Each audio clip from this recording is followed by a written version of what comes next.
Guys, what's going on? Jeremy Lafrentz, Backstage Entertainment. You might see some familiar faces since we've done 4 interviews with you guys. But Screaming for Silence. Guys, what's going on? What's up? Hi. Good to be home. Good to be home. That's right. You guys are home tonight. Omaha, Nebraska, the waiting room.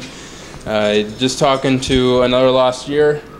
The last show with them tonight. You guys have developed. We were talking about with them in their interview, so a little bit of a bromance with them. We're all currently dating. Exactly. If you check your Facebook statuses, you guys are dating each other. Facebook official. But what's it? Is it kind of bittersweet with the date here tonight being the last show with them, or more just bitter? What do you think? It's bitter. It's going to be a blast. No better way to end it in our hometown, in Omaha, with them. Good friends after the fall playing as well. But yeah, it's definitely going to be weird when they take off and we get to the next show and they're not with us, and it'll be weird. We've been with them for like 3.5 months now, I'd say. Yeah. And so we've definitely developed some close relationships with all the guys. They're our boys, and I feel like it's the same way with them. It doesn't happen like that very often on the road. You build upon like that, between 10 people, and all 10 of us are very, very close now. Spent a lot of time together. Well, I want to see what you guys say, but I asked them what the craziest thing on tour with you guys has been, and Clinton said that actually the night that we interviewed you guys last time, and your Straight Out Junior High's last show, Clinton said that it was sleeping with Danny that night. It was their craziest thing, and that was that was the appropriate version they could tell on What's funny camera. about that is it was the first, we're kind of getting to know each other or whatever, and that wasn't the first night we slept together, by the way. The first night we slept together is the good story. Just in the same bed. Yeah, Can we get that straight, that it's just the same bed? Shared a bed together. That was the first time. However, you guys want to dumb it down, it's fine. That was the first time we had intercourse. Oh my God. The first time we did sleep in the same bed together, though, you're with another band, and when it's your own band, we sleep around each other all the time. We're close like that. It happens. But yeah, a new band coming in, you don't have that very often where you're comfortable enough to actually be that close to somebody, let alone sleep. You're feeling comfortable, you're not going to get much sleep. So the first night we're in bed together or whatever, whatever, it's all good. We were laying down, all the lights are off. He goes, he brings his iPhone out. He goes, do you want to watch the first episode of Sons of Anarchy? Yes, sure. I do. You know what? I really do. Everyone's been talking about it. I haven't seen it yet. Let's watch it. And then we were like this, just. Okay, so you're on a phone or something. Yeah, okay. Oh, yeah, we watch it on the iPhone. That's how. So it's not like we can hold it out here and see it. Exactly. Yeah, we had to be close. Yeah. And after that, he goes, "Man, it's the first time I've ever slept in the same bed with another band member from a different band." Yeah. All right. Cool. The craziest night's got to be in Florida's. The whole day, the whole week we were in Florida was just, it was pretty insane. We had a good time. We went to the circus. We went to a carnival. We went to Six Flags. On the beach. We went to the beach. God. Hey, David. We're talking about you. Nice. All right. And you. Let's talk about this. The weather last Thursday. You guys have postponed. This show was postponed until tonight, but it was supposed to be last Thursday. Omaha was hit with a pretty big snowstorm that night. Talk about the events that night and kind of what was going through you guys' mind, and hearing the show needed to be postponed, all that kind of stuff. My first response was, of course. Why wouldn't it snow 8 inches on the night we're supposed to be back home? When we started doing the band and playing in Omaha and whatnot, I feel like we've had CD release shows, or you have shows that are you only play certain times a year. You want to build them up, do your show. And we've had some crazy style weather on so many shows. One show we had, this was, years back, 5 or 6 years back, we're at the Roxbury. And there was microburst, crazy, mini hurricane on the CD release day. And all the power went out in Omaha. So, and it's just snow and this and that. 2007. Yeah. But no, what we wanted to do is we wanted to play. We all wanted to do the show, but we wanted to be able to have people come out. And by 5 or 6 that day, it was coming down strong. We And made the call about 3 o'clock, and just for everybody's best interest of, we had the opportunity to postpone it, not cancel it. If we had to cancel it, yeah, we didn't want to cancel it. We would have been there. Yeah, we would have had it. Once we found out we could actually reschedule, and right before we left, because we've been gone for a little while now. Once we found out we could reschedule, it was like, okay, well, let's do it. It's not going to be crazy style blizzard, whatever. It kind of sucked for me because I actually bought a snowmobile to get down to the show, and then we postponed it until today, and now I'm stuck with a $9,000 snowmobile that I don't have any money now. We don't ever have any money. That's just how it is. It's about the same size as his car. But damn it, I'm gonna have a good time. Now that you guys have been on tour for a little while, for those people that are bands starting up, people getting into the music industry, what would you say would be your advice to them about touring and all that? Because I know it's not as glamorous as it seems, but what do you think would be? Don't do it. Lots of baby wipes. It's literally a whole different ball game. Have money. Money. That's about it. When you're out there on the roads, and we're in West Virginia, and things are getting tight, you got to find a way. Right. You find a way. I mean, and we have. It's been awesome. It's been great, but it's definitely not easy. It's not glamorous for sure. Right. And when you guys are on stage, I mean, people probably heard of some of your music before and stuff, but what song is it that really gets the crowd going when you guys are performing? I would say Helpless. Lately. Yeah, lately Helpless. Yeah, that's our second single we've released. That one's been a very good. We've got a good response on it.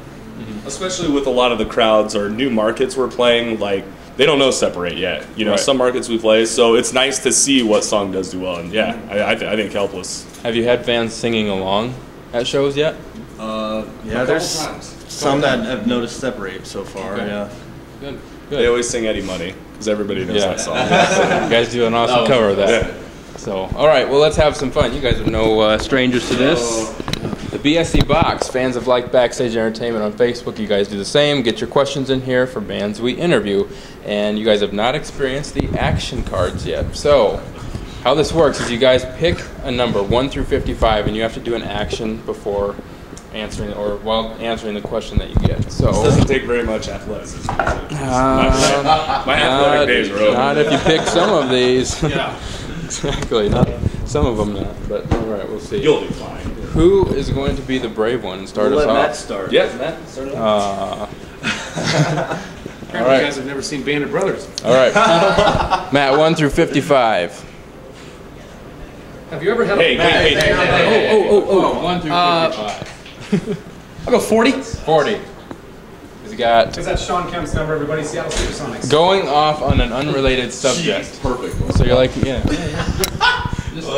Answer normal. How much time do we got tonight? Wait a minute. What am I doing? Going off on an unrelated subject. So you start answering the question, but then you're talking about something. Have you ever had a bowel movement or gotten sick on stage? No, but I'll share a funny story for you. Casey Newsom actually quite frequently poops himself on stage because he thinks that it gets him going and he just rocks out better. And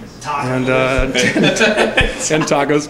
And I think actually Kansas won last night. They beat Iowa State, and that's good because I'm a big Jayhawks fan. And what's funny about that is one of the fans actually tried to attack Bill Self. You don't do that. That's not cool at all. No. But KU's cool. KU's cool. All right, back to the point. And no, I haven't. Okay. Yeah. All right. No, we haven't. I mean, I've had a bowel movement, but I haven't got sick on stage. Good. No, should take that out. Yeah, just I hold it. definitely don't want that question. You don't want that one. All right, 1 through 55. I'm going 42. Complaining about the interviewer. This should be easy for you. My question is, what would you be doing as a career if you weren't doing this? Well, I would probably take his job because every time, this is the 4th time he's interviewed us, so I would just take his job and I would be interviewing the bands, and that's what I would do. Because I'm so good at it, right? Well, I'm supposed to complain about you, Yeah, right? exactly. So complain. He always brings up that we don't have a bass player, and we weren't going to talk about You that. weren't going to talk about it. Well, that fucking worked. All right. You know I don't edit my interviews. Because every time he interviews us, then our bass player disappears. So We do. We have. Thank you, Adam, for last year for filling in for us. No, last year. Yeah, that's all we got. That's all you got. Yeah. All right, hang on to that. Pick a number. 2. 2. Angry driver. We're getting all these same questions. You could have any accent. What would it be? Oh my gosh. Well, it would be an English accent, obviously. Because when I say once we get signed, that's not English. Damn it! Come on. Yeah, obviously I'm going to talk in an English accent. When the day comes that we sign the big contract and we're in the tour bus, we will travel the world and take it over by storm. Okay, that's it. Now in your English accent, try an angry driver though. Talking about your. I thought I just have to get upset and angry while I say it. That was angry. You can do better. I got too much love, man. All right. Angry passion. That's angry Dan right there. All right. I'm gonna go with 23. Man, those guys picked that one too. Yep, Michael Jordan. But you are on the Jerry Springer That's show. Casey Newsom right there. I'm on the Jerry Springer show. You're on the Jerry Springer show. Yep. We could have some outside help too if anybody. Give him one of these. Like one of those Springer shows. How it goes. What happens if you get sick right before performing? Well, I usually go to the bathroom and then go find some fans, and I'm usually stuck taking a paternity test and finding out if it's black or white or. And let's bring the father out, Matt, to the stage. Matt's the father. Matt's the father. Tatro, Hey. come on down. I knew you were my baby's daddy. He's speechless. I don't know. Wait, was that Mari or was that Steve Wilkos or Springer? I think it was Wasn't all- Wilkos on it? He was the bodyguard. Find the closest trash can. Simple as that. It's not happened to me yet, so that's about all the information I could give. That was a mild Jerry Springer show. We're keeping it PG. We're keeping it PG. That was the afternoon one. That's a tough one. You guys know from our last interview that we had some. Yeah, we're trying to act tame because we're still embarrassed for the last. Exactly. we wanted to catch you guys before you started drinking tonight. So. This interview would have been way funnier had we have been drinking. We've seen how that goes. Lots of nudity, lots of cuss words. We were Male nudity and we were open mouth 5 kissing. feet to our left in our last interview in the bathroom. And, Open mouth kissing. The wrong spot. We thought we'd go in there and get away from everyone. Yeah, And we had 12 people in there. yeah, exactly. All right. You guys do have some big news coming up, you know, that you're going on tour again. So what can you describe to the fans of what's upcoming for you guys? just come find a show. I mean, we're going to keep on the road. We're going to keep on the grind. And we leave again on today's Tuesday. We leave on Thursday. We start in Oklahoma City. Right. Pooping? No. See? God. Now I lost my train of thought. So, yeah, I mean, come check the show. Get on the Facebook. See where we're at. Come find it out. All right. Well, guys, once again, Screaming for Silence, interview number 4. Awesome. Thanks for having us again. Yes, exactly. Yeah, Well, thank you guys will be on the show many more times, I'm sure. So, once again, Jeremy Lafrentz, Backstage Entertainment. Check out Screaming for Silence. Hey everyone, make sure to like Backstage Entertainment on Facebook to see our photos, to enter yourself into contests for autographed prizes, and other news. Also, make sure to click the subscribe button on YouTube to check out the rest of our videos. And you can find us on Twitter to get updates about what we're doing. For Backstage Entertainment, this is Jeremy Lafrentz.